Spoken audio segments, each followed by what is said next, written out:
தாய் தமிழ் உறவுகளுக்கு வணக்கம். மதுரை மாநாட்டில் திருமாவளவன் கலந்து கொள்கின்றார்.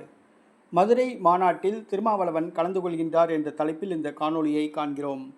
மதுரையில் வருகிற ஆகஸ்ட் மாதம் 25ஆம் தேதி தமிழக வெற்றி கழகத்தின் 2வது மாநாடு நடைபெறுகிறது. அன்றைய தினம் நடிகர் விஜய்க்கு திருமண நாளாகும்.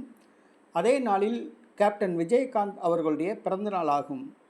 மதுரை மாவட்டம் எலியார்பத்திக்கு அருகே 300 ஏக்கர் பரப்பளவில் இந்த பிரம்மாண்டமான ஒரு மாநாடு நடைபெறுகிறது. தமிழக வெற்றி கழக தலைவர் விஜய் இதில் கலந்து கொள்கிறார். ராகுல் காந்தியும் கலந்து கொள்கிறார் என்று செய்திகள் வருகின்றன. இந்த சூழ்நிலையில் திமுக கூட்டணியில் உள்ள திருமாவளவனும் இந்த மாநாட்டில் கலந்து கொள்ளப் போவதாக தமிழக வெற்றி கழக வட்டாரங்கள் தெரிவிக்கின்றன. திருமாவளவனுக்கும் திமுகவுக்கும் 7ஆம் பொருத்தம் என்கின்ற அளவுக்கு கூட்டணியில் விரிசல் ஏற்பட்டுள்ளது. 2 கட்சிகளுக்கும் சரியான புரிதல் இல்லை.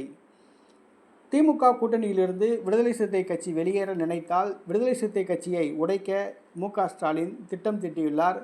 அந்த கட்சியின் 2ஆம் கட்ட தலைவர்களை வளைத்து போட்டுள்ளார். இது திருமாவளவனுக்கு இந்த செய்தி போய் சேர்ந்து விட்டது. இதனால் மிகவும் அப்செட் ஆகியுள்ளார்.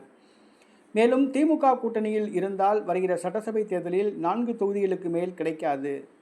ஆகவே தமிழக வெற்றி கழகத்துடன் இணைந்து போட்டியிட்டால் ஒரு 25 தொகுதிகள் வரை போட்டியிடலாம் என்று நினைக்கிறார். மேலும் தமிழக வெற்றி கழகத்துக்கே இளைஞர்களின் ஆதரவு என்பதால் வருகிற சட்டசபை தேர்தலில் தமிழக வெற்றி கழக தலைமையிலான கூட்டணி வெற்றி பெறும் என நம்புகிறார். ஆகவே தமிழக வெற்றி கழக மாநாட்டில் திருமாவளவன் பங்கேற்க முடிவு செய்துள்ளதாக கூறப்படுகிறது. இதனை தமிழக வெற்றி கழக வட்டாரங்கள் தெரிவிக்கின்றன. விடுதலை சிறுத்தை கட்சியிலிருந்து எந்த தகவலும் இல்லை. ஆனால் திருமாவளவன் கடைசி நேரத்தில் கலந்து கொள்வார் என்று தமிழக வெற்றி கழக வட்டாரங்கள் தெரிவிக்கின்றன. இந்த செய்தி திமுகவுக்கும் போய் சேர்ந்துள்ளது. திமுக இதை பற்றி கண்டுகொள்ளவில்லை என்று கூறப்படுகிறது.